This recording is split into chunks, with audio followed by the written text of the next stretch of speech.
محمدًا عبده ورسوله المكرم صلى الله تعالى عليه وعلى آله وأصحابه وسلم. أعوذ بالله من الشيطان الرجيم. بسم الله الرحمن الرحيم. للرجال نصيب مما ترك الوالدان والأقربون وللنساء نصيب مما ترك الوالدان والأقربون مما قل منه أو كثر نصيبا مفروضا. صدق الله مولانا العظيم. بزرگوں اور دینی بھائیوں، اللہ رب العالمین کا بہت ہی بڑا احسان اور کرم ہے کہ اس بے نیاز پروردگار نے ہمیں اس مبارک جگہ میں بیٹھ کر کچھ دین کی باتیں کہنے اور سننے کی توفیق عطا فرمائی. اللہ رب العالمین ہم سب کو سمجھنے کی اور اس پر عمل کرنے کی توفیق عطا فرمائے. انسان مر جاتا ہے تو اس کی جائیداد کو تقسیم کیا جاتا ہے، جس کو میراث کہتے ہیں، وراثت تقسیم کرنا. آج اسی سلسلے میں کچھ باتیں بیان کرنے کا ارادہ ہے. جو آیت شریفہ تلاوت کی ہے یہ چوتھے پارے کی سورہ نساء کی 6 آیت ہے. سورہ نساء کے معنی ہی ہے عورت. عربی زبان میں نساء کے معنی عورت. تو اس نام سے مکمل ایک سورہ ہے. چوتھے پارے میں شروع ہوتی ہے اور 6 پارے میں جا کر کے ختم ہوتی ہے. اس میں اللہ تعالیٰ نے عورتوں سے متعلق ضروری احکامات بیان کیے ہیں، چونکہ اسلام جس طرح مردوں کے لیے قانون بیان کرتا ہے عورتوں کے لیے بھی بیان کرتا ہے. اللہ تعالیٰ رحمان بھی ہے اور رحیم بھی ہے. مردوں کے لیے بھی اللہ رحمان و رحیم ہے اور عورتوں کے لیے بھی رحمان و رحیم ہے. جس طرح اللہ تعالیٰ کی رحمت مردوں کے لیے ہے اسی طرح عورتوں کے لیے بھی ہے. جو انسان اللہ کے بتلائے ہوئے اس رحمان اور رحیم کے بتلائے ہوئے قانون سے ہٹتا ہے تو شیطان اس پر حاوی ہو جاتا ہے، غلبہ کر لیتا ہے. وہ پھر ایسی حرکتیں کرواتا ہے جس سے لڑائی جھگڑے کے سوا کچھ نہیں ہوتا ہے. مار کاٹی ہوگی اور کچھ نہیں. جو کمزور ہے وہ بیچارہ پیسے گا اور جو طاقتور ہے وہ چڑھ دوڑے گا اس کے اوپر. اسلام سے پہلے عورتوں کے اوپر ظلم ہوتے تھے، بہت ظلم، ہر اعتبار سے سماجی ظلم. خاص طور سے یہ مال و دولت کو لے کر کے بہت خطرناک ظلم ہو رہے تھے. وہ لوگ عورتوں کو حصے دار سمجھتے ہی نہیں تھے. آج بھی غیر مسلم کی ہم بات نہیں کرتے، جو مسلمان ہیں لیکن قرآن کی تعلیم سے دور ہیں مسلمان لیکن قرآن کی تعلیم سے دور ہیں. نماز بھی پڑھتے ہیں، روزہ بھی رکھ لیتے ہیں، لیکن انہوں نے اسلامی تعلیمات کو صرف نماز روزے تک سمجھا. رہا پراپرٹی کا مسئلہ، جائیداد کا مسئلہ، بزنس کے مسائل، تو اگر وہ یوں سمجھتے ہیں کہ قرآن اس کے اندر کوئی مداخلت نہیں کرتا، اس میں اپنی مرضی چلے گی، تو ایسے لوگ آج بھی ان جاہلوں کی طرح ہی عورتوں کے ساتھ سلوک کر رہے ہیں. آج بھی بہت ساری جگہوں پر مسلم گھرانوں کے اندر عورتوں کے بارے میں یہ خیال ہے کہ ان کو حصہ نہیں ہے. اس زمانے میں کچھ اچھے لوگ بھی تھے، وہ حصہ دیتے تھے، لیکن حصے کی تقسیم کرنے کے اندر پھر گڑبڑی کر جاتے تھے. جو اچھا اور قیمتی مال ہوتا تھا وہ مردوں کے لیے، نوجوانوں کے لیے رکھتے تھے، جیسے قیمتی گھوڑا، قیمتی ہتھیار وغیرہ وغیرہ، وہ کہتے تھے کہ یہ تو سب نوجوانوں کا ہے. اور انہوں نے اپنے طور پر یہ بنایا تھا اصول اور قانون کہ وراثت اس کو ملے گی جو گھوڑے پر بیٹھ کر دشمنوں سے لڑائی کر سکے. یہ اصول بنایا تھا. اس کا مطلب گھوڑے پر بیٹھ کر دشمنوں سے لڑائی کرنا کس کا کام ہے؟ مرد کا. اور مرد بھی نوجوان ہو، طاقتور ہو. اگر وہ ایسا بوڑھا ہو گیا کہ گھوڑے پر سوار ہی نہیں ہو سکتا تو اس کو وہ ریجیکٹ کر دیتے تھے، تو گیا. اسی طرح بچہ ہے چھوٹا، وہ بھی گھوڑے پر بیٹھ کر دشمنوں سے لڑائی نہیں کر سکتا تو اس کو بھی وہ سائڈ پہ کرتے تھے. اور رہا مسئلہ عورت کا تو کہتے تو کسی کام کی ہے ہی نہیں. بعض تو اس قدر ظلم کرتے تھے کہ مال و دولت کی طرح عورت کو بھی تقسیم کر دیتے تھے. عورت کو بھی، اس کو بھی حصے میں دے دیتے تھے. اگر کسی عورت کا شوہر مر گیا تو اس عورت کو دوسرا نکاح نہیں کرنے دیتے تھے، اپنی یہاں روک کے رکھتے تھے تاکہ دوسرے کے یہاں نکاح کر کے یہ اپنے شوہر کی پراپرٹی طلب نہ کر لے ہم سے. اس لیے اور بعض ایسا کرتے تھے کہ جس طرح دولت تقسیم ہوتی تھی عورت کو بھی دولت کی طرح تقسیم کر دیا جاتا کہ لے یہ بھی تیرے حصے میں. اس انداز میں ظلم ہوتا تھا. قرآن کریم جب نازل ہونا شروع ہوا تو اس طرح کی شکایتیں حضور پاک صلی اللہ علیہ وسلم کے پاس پہنچی. یہ تو آپ لوگوں نے بچپن میں پڑھ لیا ہوگا کہ قرآن 23 سال کی مدت میں پورا اترا ہے. 23 سال ہو گئے اسے، تھوڑا تھوڑا تھوڑا. تو وہ اسی طرح ہوتا تھا. 23 سال اسی لیے لگے کہ واقعات ہوتے تھے، واقعات رونما ہوتے تھے اور پھر قرآن کی آیت نازل ہوتی تھی اور ان کے مسئلے کا حل کر دیا جاتا تھا. اس طرح کا ایک واقعہ پیش آیا. حضرت اوس بن ثابت رضی اللہ تعالی عنہ صحابی رسول ہیں، مسلمان تھے. ان کی 2 بیٹیاں تھیں، ایک نابالغ بچہ تھا اور بیوی تھی. ان کا انتقال ہو گیا تو اس مرنے والے کے بھائی کے لڑکے یعنی بھتیجے، انہوں نے اس مرنے والے کے ساری جائیداد پر، ساری پراپرٹی پر قبضہ کر لیا. کہا مرنے والے کی بیوی ہے، وہ عورت ہے، اس کو کچھ نہیں ملے گا. 2 بیٹیاں ہیں، اس کو بھی کچھ نہیں ملے گا. بچہ ہے لیکن نابالغ ہے، گھوڑے پر بیٹھ کر لڑائی نہیں کر سکتا، اس کو بھی ہم کچھ نہیں دیں گے. سارا قبضہ کر لیا. عورت ذات ہے، کیا بولتی بیچاری. لیکن اسلام ظاہر ہو چکا تھا. وہ خود بھی مسلمان تھی، مرنے والا بھی مسلمان تھا، قبضہ کرنے والے بھی مسلمان ہی تھے. لیکن ابھی تک کوئی ایسا مسئلہ سامنے آیا نہیں تھا. وہ عورت حضور پاک علیہ الصلوۃ والسلام کی خدمت میں حاضر ہوئی. پہلے تو اس نے ان چچا کے لڑکوں سے یہ آفر کیے، پیشکش کی کہ تم مال لے لیتے ہو کوئی بات نہیں، میری بیٹیوں سے نکاح کر لو، میری بیٹیوں سے نکاح کر لو تاکہ میرا ٹینشن ختم ہو جائے. انہوں نے کہا ہم یہ بھی نہیں کریں گے، مال بھی نہیں دیں گے اور بیٹیوں سے نکاح بھی نہیں کریں گے. اب ان کی ٹینشن اور بڑھی. دنیا کی عدالتوں کے پاس پہلے لوگ جاتے تھے لیکن کوئی سنوائی نہیں ہوتی تھی. لیکن اللہ احکم الحاکمین کا پیغمبر دنیا میں موجود تھا. حضور پاک علیہ الصلوۃ والسلام کے پاس پہنچی ہے اپنی 2 بیٹیوں کو اور بچے کو لے کر اور شکایت کی کہ ان کے باپ کا انتقال ہو گیا ہے اور اس مرنے والے کے بھتیجوں نے پورا مال ہڑپ کر لیا ہے، قبضہ کر لیا ہے. میری بیٹی سے نکاح سے بھی انکار کر دیا انہوں نے. اب کیا کریں، آپ ہی کچھ فیصلہ فرما دیں. ابھی تک چونکہ کوئی قرآنی احکام آیا نہیں تھا، حضور پاک علیہ الصلوۃ والسلام تھوڑی دیر خاموش رہے. کچھ وقفہ یہ ہوا تھا کہ جبرائیل امین آئے اور یہ قرآن کریم کی آیت لے کر آئے. فرماتے ہیں وَلَكُمْ نِصْفُ لِلرِّجَالِ نَصِيبٌ مِّمَّا تَرَكَ الْوَالِدَانِ وَالْأَقْرَبُونَ.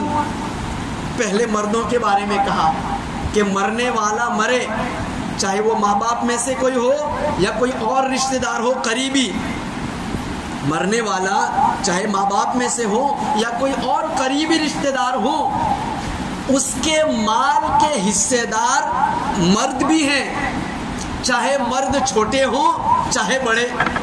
آ گیا نا فیصلہ؟ وہ صرف بڑے کو حصے دار سمجھتے تھے، چھوٹے کو بالکل نہیں۔ تو رجال کا لفظ استعمال ہوا، رجال عربی میں رجل، رجل مرد کو کہتے ہیں، میل، یہ جو میل جینڈر ہے اس کو عربی میں رجل کہا جاتا ہے، چاہے چھوٹا ہو تب بھی رجل، بڑا ہو تب بھی رجل، میل ہونا چاہیے۔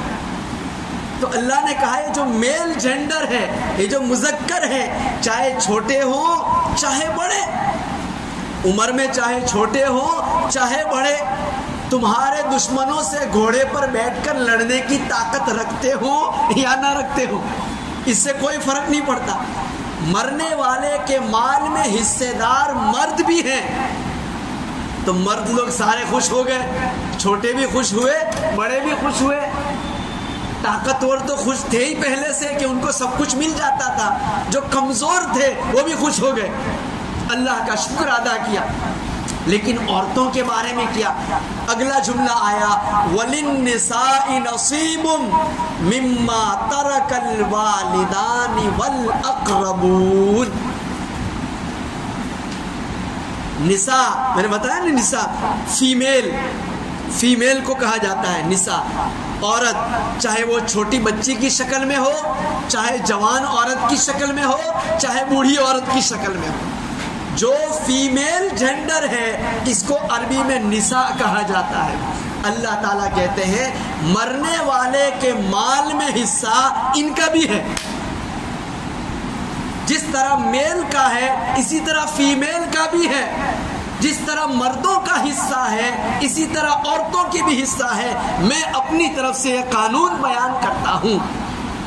اب یہ آیت نازل ہو گئی، جب یہ آیت شریفہ نازل ہوئی تو حضور پاک علیہ الصلوۃ والسلام نے ان کے چچا کے بیٹوں کو بلایا اور فرمایا تم نے جتنے مال پر قبضہ کر لیا ہے یہ ظلم برداشت ہوگا نہیں، اس کو بھی حصہ دینا ہوگا، اس کی بیوی کو 8واں حصہ دینا پڑے گا، بیٹیوں کو بھی دینا ہوگا اور بیٹوں کو بھی دینا ہوگا۔ اب کس کو کتنا ملے وہ پھر اگلی آیت میں آ رہا ہے۔ تو آپ نے یہ تقسیم کروا لی اور مال تقسیم ہو گیا، جو کچھ بچا تھا وہ پھر ان کو دے دیا۔ قرآن کا قانون نازل ہو گیا، اس کا مطلب یہ نکلا کہ اب قیامت تک کے لیے بات پکی ہو گئی کہ وراثت میں حصہ مردوں کا بھی ہے عورتوں کا بھی ہے۔ اگر کوئی یہ سوچے کہ عورت کا حصہ نہیں ہے اس کو تو جہیز میں مل گیا، یہ صحیح نہیں ہے، یہ صحیح نہیں ہے، یہ ہم نے اپنی طرف سے گھڑ لیا۔ یہی وجہ ہے کہ اس زمانے کے اندر بھی جب لڑکی پیدا ہوتی تھی تو لوگوں کا منہ اتر جاتا تھا، موڈ آؤٹ ہو جاتا تھا۔ کیوں؟ ان کے ذہن میں ایک بات گھومتی تھی کہ اب لڑکی پیدا ہوئی ہے، حصہ تو کچھ ملے گا نہیں، الٹا ہم کو دینا پڑے گا اس کو جہیز کے نام پر، کیونکہ یہ ساری مصیبت خود انہوں نے اپنے سر لے لی تھی، اس وجہ سے وہ پریشان ہو جاتے تھے۔ جب اسلام کا یہ انصاف والا قانون نازل ہوا اب مسلمان لوگ خوش ہو گئے۔ آگے فرماتے ہیں مما قل منہ او کثر، مرنے والے کا مال تھوڑا ہو یا زیادہ، مرنے والے کا مال تھوڑا ہو یا زیادہ، کوئی یوں نہیں کہہ سکتا چلو یار تھوڑا سا تو مال ہے کیا تقسیم کرنا ہے، چھوڑو سب اللہ کے نام پر دان کر دو، اجازت نہیں ہے۔ مال تھوڑا ہو یا زیادہ وہ اپنے آپ تقسیم ہو گیا، جتنے حصے دار اللہ نے جس کو بنایا ہے، جس کی تفصیل آگے آ رہی ہے، پوری آیت ہے، تو اللہ کی طرف سے ہی یہ بات فائنل ہو گئی، کوئی اس پر راضی ہو اور کوئی راضی نہ ہو، کسی کی کوئی پرواہ نہیں ہوگی۔ مرنے والا مر گیا، اس کا مال آٹومیٹکلی اس کے رشتہ داروں میں تقسیم ہو گیا، وہ مرنے والے کے مال کے مالک بن گئے، اب صرف ان کو قبضہ کرنا باقی ہے، مالک بن گئے۔ بیٹا اگر ہے زندہ اپنے حصے کا مالک بن گیا، بیٹیاں ہیں اپنے حصے کی مالک بن گئی، بیوی ہے وہ شوہر کے مال میں سے اپنے حصے کی مالک بن گئی. ماں باپ زندہ ہیں مرنے والے کے، تو ماں باپ مرنے والے کے مال میں سے اپنے حصے کے مالک بن گئے. اب کرنا کیا ہے؟ اب کرنا یہ کہ ہر ایک اپنے اپنے حصے پر قبضہ کرے، اتنی دیرے کھا لے. مال اللہ نے تقسیم کر دیا ہے، لہذا اگر کوئی ان کی پرمیشن کے بغیر باروں بار سارا مال دان کر دے ثواب کی نیت سے، یہ جائز نہیں ہے. کیوں؟ یہ تقسیم اللہ کی طرف سے ہے. اور یہاں ایک بات اور بتاتا جاؤں، اللہ پاک آگے کہتے ہیں نصیبم مفروضا، یہ حصے اللہ کہتے ہیں میری طرف سے فکس ہو چکے، یعنی اس پر عمل کرنا ضروری، ہر ایک کو اپنے حصے کا مالک بنانا ضروری. اور اگر حصے دار نابالغ ہیں تب تو اور مسئلہ بڑا ہو جائے گا. اگر حصے دار بالغ ہیں، حصے دار اگر بالغ ہیں تو ان کی مرضی کی پرواہ کی جائے گی. وہ اگر خوشی سے کہہ دے کہ ٹھیک ہے میں اپنا حصہ نہیں لوں گا یا میں اپنے حصہ نہیں لوں گی، تم اس کو دان کر دو، تب تو ٹھیک ہے. لیکن اگر نابالغ ہے حصے دار تو اب اس نابالغ کی مرضی کی پرواہ نہیں، اس کی مرضی نہیں چلے گی جب تک کہ وہ بالغ نہ ہو جائے. اس کا مطلب یہ ہے کہ نابالغ کوئی وارث ہے تو پھر مال کو آپ کہیں بھی دے سکتے نہیں. اب کوئی کہے بچہ ہے راضی ہو گیا، بچے کی رضامندی اللہ تعالیٰ قبول کریں گے نہیں. کیوں؟ بچہ تو بیچارہ بولا بالا ہے، 2 چاکلیٹ کھلا دو ویسے ہی کہہ دے گا لے جا ہیرا مجھے نہیں چاہیے. تو اس لیے اللہ پاک کی طرف سے حکم آیا نصیبم مفروضا، میری طرف سے حصے فکس ہیں. مرنے والا مر گیا، اب مال ان کا نہ رہا بلکہ مال اس کے حصے داروں کا ہو گیا. اب آپ کی ذمہ داری ہے کہ مفتی صاحب کے پاس جائیں اور پوری تفصیل لکھیں. مرنے والا مرا ہے، اس نے اتنا مال چھوڑا ہے، 10 کروڑ 15 کروڑ 10 لاکھ 15 لاکھ، اتنے گھر اتنے گھر، اتنے بیگھہ زمین اتنے بیگھے زمین، جو کچھ ہے تفصیل لکھ دیں، پوری ڈیٹیل سب کچھ لکھ دیا. اس کے بعد جو حصے دار ہیں مین قریبی، بیٹا بیٹی پوتا پوتی جو بھی ہو، اگر بیٹا وغیرہ ہے تو بس وہی کافی ہے، بیٹا بیٹی نہ ہو تو پھر آگے. ادھر اوپر دیکھیں تو ماں باپ ہیں، اوپر ماں باپ ہیں، نیچے اولاد ہیں، اور سائیڈ پہ بیوی، اور اگر عورت مری ہے تو شوہر. یہ بنیادی حقدار ہیں، یہ بنیادی حقدار، یعنی یوں کہیے پہلے نمبر کے حقدار، پہلے نمبر کے بیٹا بیٹی ماں باپ اور بیوی اور شوہر. عورت مری ہے تو شوہر اور مرد مرا ہے تو اس کی بیوی. یہ بنیادی حصے دار ہیں. ان کے ہوتے ہوئے پھر دوسرے کو ابھی کچھ ملے گا نہیں. ہاں یہ لوگ نہیں ہیں تو پھر معاملہ آگے بڑھے گا. تو اگر یہ لوگ ہیں مین حصے دار تو ان کے نام لکھے جائیں. 5 بھائی ہیں 3 بہنیں ہیں، 5 بہنیں ہیں 3 بھائی ہیں، 1 بھائی ہے 10 بہنیں ہیں، جو بھی ہو جتنا بھی ہے سب کچھ لکھا جائے. اس کے بعد مفتی صاحب کے پاس پہنچ جائیں. مفتی صاحب آپ کو قرآنی اصول کے مطابق پورا چارٹ بنا کے دے دیں گے کہ اس کو اتنا ملے گا، اس کو اتنا، اس میں آ کر کے خوشی خوشی اللہ کو راضی کرنے کے لیے ہر ایک کو اس کا حق دے دیا جائے. اس کا ایک فائدہ یہ ہوگا کہ آپ حرام سے بچ جائیں گے. اگر آپ نے کسی ایک کا بھی مال ہڑپ کر لیا، اگر کسی ایک حصے دار کا حصہ نہیں دیا تو اس کی وجہ سے پورا مال خراب ہو جائے گا، پورا مال خراب ہو جائے گا. جتنی انکم ہوگی سب خراب. دنیا میں آپ نے نہیں دیا، کل قیامت کے دن اللہ کی عدالت میں وہ بہن پہنچ جائے گی، یا اللہ حصہ آپ نے تقسیم کیا تھا، انہوں نے مجھے حصہ دیا نہیں. کبھی کبھی ایسا ہوتا ہے کہ بہنیں بیچاری شرم کی وجہ سے مانگتی نہیں ہیں، عورتیں شرم کی وجہ سے مانگتی نہیں. شوہر کا انتقال ہوا، اگر عورت ڈیمانڈ کرے تو لوگ کیا کہیں گے؟ دیکھو نا یہ شوہر کے مرنے کا انتظار کر رہی تھی کیا ہے نا، کیونکہ زبانیں تو بہت چلتی ہیں نا ایسے موقع پر. حالانکہ وہ حقدار ہے، اس کو حق دیا ہے اللہ نے اس کے شوہر کے مال میں سے، لہذا اس کو پورا اختیار ہے کہ وہ اپنے حصے کا مطالبہ کرے. لیکن ایمانداری، دیانتداری، اللہ کا خوف سب سے بڑی چیز ہے. اللہ کا خوف دل میں ہو، اس کا تقاضا یہ ہے، یا یوں کہوں آسان لفظوں میں مسلمان ہونے کا تقاضا یہ ہے. ہم سب مسلمان ہیں، اللہ کو اپنا معبود مانتے ہیں، قرآن کو اللہ کا کلام سمجھتے ہیں، رسول اللہ صلی اللہ علیہ وسلم کو اللہ کا نبی مانتے ہیں، قیامت پر ہمارا یقین ہے، جنت اور جہنم پر ہمارا یقین ہے.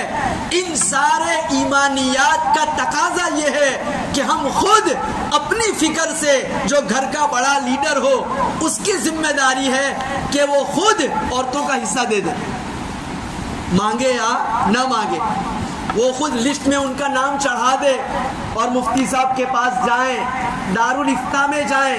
راندیر میں مدرسہ ہے، ڈابھیل میں ہے، بڑے بڑے دارالفتہ چل رہے ہیں الحمدللہ. دیکھو میں آپ کو یہ نہیں کہہ رہا ہے کہ گورنمنٹ کے پاس جائیں، ان کے حصے کی تقسیم قرآن کے خلاف ہے بالکل، ان کی تقسیم قرآن کے خلاف ہے بالکل. اللہ کی تقسیم الگ ہے، ان کی تقسیم الگ ہے. ہم مسلمان ہیں، لہذا مسلمان ہونے کی حیثیت سے ہمارا فرض یہ ہے کہ ہم دارالفتہ میں جائیں، جہاں مفتیان کرام بیٹھے ہوئے ہیں، کہیں 4 بیٹھے ہیں، کہیں پوری کمیٹی ہوتی ہے، ان کے پاس لے کر کے جائیں. یہ مال کی حیثیت ہے، یہ مال ہے اتنا اور یہ اس کے ورثہ ہے، آپ تقسیم کر دیجئے. انہوں نے تقسیم کر دیا، ہر ایک کو اپنی ذمہ داری سے پہنچا دیں. پیسہ ہو تو پیسے کی شکل میں، کچھ اور سونے چاندی ہو تو اس کی شکل میں، کپڑے لتے ہو. اچھا مرنے والے کے کپڑے بھی ہوتے ہیں، یہ بھی وراثت میں شامل ہے، مرنے والے کے کپڑے بھی ہوتے ہیں. مفسرین نے لکھا ہے لوگ یہ غلطی کرتے ہیں کہ کپڑوں کو شمار میں نہیں لاتے، اس کو ویسے ہی دے دیتے ہیں. اگر وارث سارے کے سارے بالغ ہیں تب تو ٹھیک ہے کہ وہ مان جائیں گے کہ چلو کپڑے ہی ہیں کچھ نہیں ہے، لیکن نابالغ وارث موجود ہیں، اب معاملہ گڑبڑ ہو جائے گا. تو کپڑے بھی وراثت میں ہیں اس کے نام کی جتنی چیزیں ہیں سب کی سب تقسیم ہو جائے گی. سب کو اکٹھا کیا جائے اور پھر اس کا حساب لگایا جائے. اگر بک سکتا ہے تو بیچ کر پیسے دیے جائیں، نہیں تو وہی چیز ان کو پہنچا دی جائے. تمہیں جو کرنا ہو پھر تم کرو. پھر اس میں ایسا نہ کیا جائے کہ اچھا الگ کر کے پہلے سے الگ رکھ لیا اور جو ردی مال تھا وہ سامنے لے آئے اور کہا کہ بس یہی ہے اور تو کچھ ہے نہیں. یہ خیانت ہوگی. جو بھی کچھ ہے، اچھا مال ہو یا خراب، جس کی ویلیو ہے وہ ہو یا جس کو ویلیو نہیں ہے، جو بھی کچھ ہو سب کا سب حاضر کر لیا جائے، سب کا سب جمع کر لیا جائے. اس کے بعد تقسیم کا عمل سامنے لایا جائے. ایک مقام بھی ہوتا ہے کبھی مرنے والے کے نام پر، اس میں آلریڈی سب رہ رہے ہیں، اس کا کیا جائے. اس کے لیے مفتی صاحب بتائیں گے پھر کیا کرنا ہے. اگر بیچنا نہیں ہے تو کوئی ایک وارث اس کو خریدنا چاہتا ہے تو باقیوں کو پیسوں کی شکل میں ان کا حصہ دے دے. اور اگر اس وارث کے پاس اتنا پیسہ نہیں ہے کہ سب کو دے سکے تو اس گھر میں سب کے سب اپنے حصے کے مطابق حصے دار ہوں گے. بعد میں وہ یوں نہیں کہہ سکتا ہے کہ بھائی تم کو تو تمہارا حصہ مل گیا، یہ گھر تو پورا میرا ہے. ایسا نہیں، اپنی رضامندی سے سب کو کہا جائے یہ گھر ہے، اس کی اتنی قیمت ہے، اگر تم قیمت لینا چاہتے ہو اپنے حصے کی میں دینے کے لیے تیار ہوں.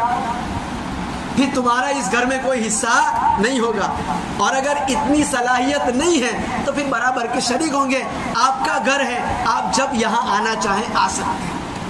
بہنوں سے کہیں آپ کے باپ کا گھر ہے، جب آنا چاہیں آ سکتی ہے. اگر یہ سلسلہ شروع ہو جائے مسلمانوں میں، 100% گارنٹی کے ساتھ کہہ سکتا ہوں کہ ایسی محبت دل میں بیٹھے گی کہ دنیا رشک کرے گی کہ بھائی بہن ہو تو ایسے ہو. سارا جھگڑا اسی کا ہو رہا ہے.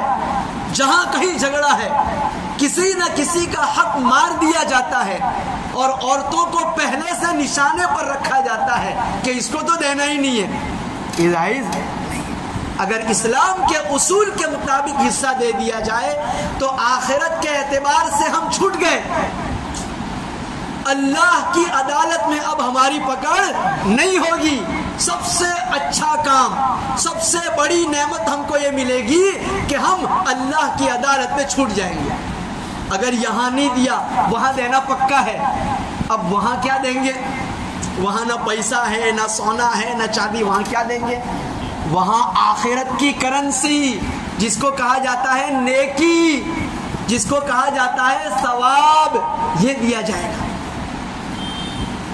بہت مہنگا سودا ہے. جس نیکی کی وجہ سے جنت ملنے والی ہے وہ ساری نیکیاں ان کے کھاتے میں ڈال دی جائے گی.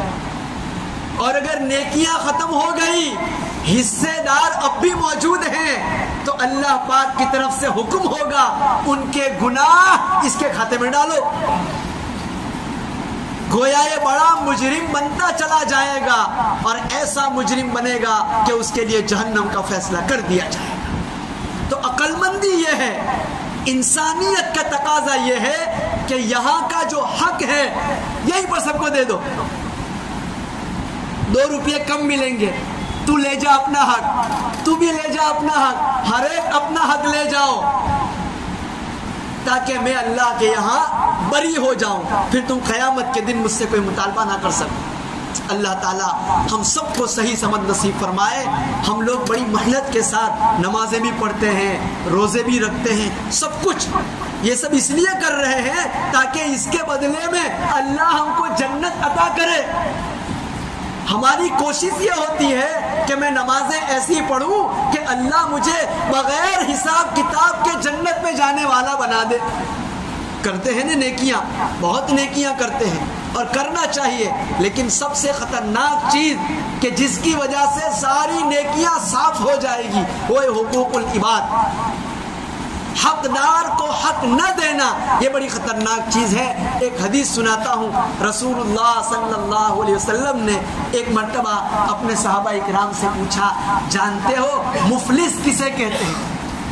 مفلس یعنی کنگال آدمی، تنگ دست آدمی، فقیر قسم کا آدمی کسے کہتے ہیں؟ اب یہ جواب تو بہت نارمل ہے نا، سب بتا سکتے ہیں، صحابہ اکرام بھی بتا سکتے تھے، لیکن وہ سوال سے ہی سمجھ گئے کہ اللہ کا پیغمبر ایسا نارمل سوال کر رہا ہے جو سب کو معلوم ہے، اس کا مطلب کوئی نئی بات بتانے والے ہیں. صحابہ اکرام ایسے موقع پر یوں کہتے تھے، اللہ عالم ورسولہ، اللہ اور اس کا رسول زیادہ جانتے ہیں، ہمیں نہیں پتا، یہ کہتے تھے. اس سوال کے جواب میں صحابہ نے یہی کہا، اللہ عالم ورسولہ، اللہ کے رسول آپ کا رب زیادہ بہتر جانتا ہے، آپ زیادہ بہتر جانتے ہیں، ہمیں نہیں پتا، بتلائیے. حضور پاک علیہ الصلوۃ والسلام نے یہی بات فرمائی، میری امت کا مفلس، کنگال، تنگ دست آدمی وہ ہے کہ جو قیامت کے دن بہت ساری نیکیاں لے کر کے آئے گا، ڈھیر ساری نمازوں کی نیکیاں، روزوں کی نیکیاں، صدقات اور خیرات کی نیکیاں، عمرے کی نیکیاں، حج کی نیکیاں وغیرہ وغیرہ، بہت ساری نیکیاں لے کر کے آئے گا. لوگ سمجھیں گے یہ تو پکا جنتی ہے، یہ تو پکا جنتی، یہ تو جنت میں جائے گا. لیکن اللہ کی عدالت میں اس کو جنت کا پروانہ ملے اس سے پہلے کچھ حق مانگنے والے پہنچ جائیں گے اور اللہ پاک سے شکایت کریں گے، یا اللہ اس نے میرا حصہ نہیں دیا تھا، میرے اتنے روپے اس پر باقی ہیں. بہن کہے گی یا اللہ میرا حصہ بھی باقی ہے. بیوی کہے گی یا اللہ میرے شوہر کا مال تھا انہوں نے نہیں دیا، میرا حصہ بھی باقی ہے. اللہ پاک فرشتوں سے کہیں گے اس کی نیکیاں ان کے کھاتوں میں ٹرانسفر کرنا شروع کرو. کارروائی شروع ہو جائے گی، ٹرانزیکشن شروع ہو جائے گا نیکیوں کا، یہاں تک کہ ساری نیکیاں ختم ہو جائے گی. فرشتے عرض کریں گے اے اللہ اس کے تو ساری نیکیاں ختم، کھاتا کلیئر، ختم ہو گیا، کچھ نہیں بچا اس میں، بیلنس زیرو. اللہ پاک کہیں گے مانگنے والے اب بھی باقی ہیں، ان کے نامہ اعمال میں جتنے گناہ ہیں وہ اس کے کھاتے میں ڈال دیے جائیں. اتنے گناہ اس کے نامہ اعمال میں جمع ہو جائیں گے کہ بیچارہ مارے شرم کے پسینہ پسینہ ہو جائے گا اور گردن جھکا لے گا. کیا عزت رہے گی، کیسی ذلتی ہوگی اس وقت. لوگ دنیا میں نیک اور دیندار سمجھتے تھے، اللہ کا ولی سمجھا کرتے تھے، لیکن آج پتا چلا یہ کیا بن گیا ہے. جب ساروں کے گناہ اس میں ہوں گے اور ادھر حق مانگنے والے ختم ہو گئے، اب اللہ پاک فرشتوں کو حکم دیں گے اس کو گھسیٹ کر جہنم میں ڈال دیا جائے. امام الانبیاء حضرت محمد مصطفیٰ صلی اللہ علیہ وسلم نے فرمایا میری امت کا اصلی تنگ دست حقیقی مفلس یہ انسان ہے. اللہ تعالی ہم سب کو صحیح سمجھ نصیب فرمائے. اب باقی جو باتیں ہیں کس کا کتنا حصہ ہے انشاءاللہ اس پر آئندہ ہفتے بات کریں گے. وما علینا الا البلاغ.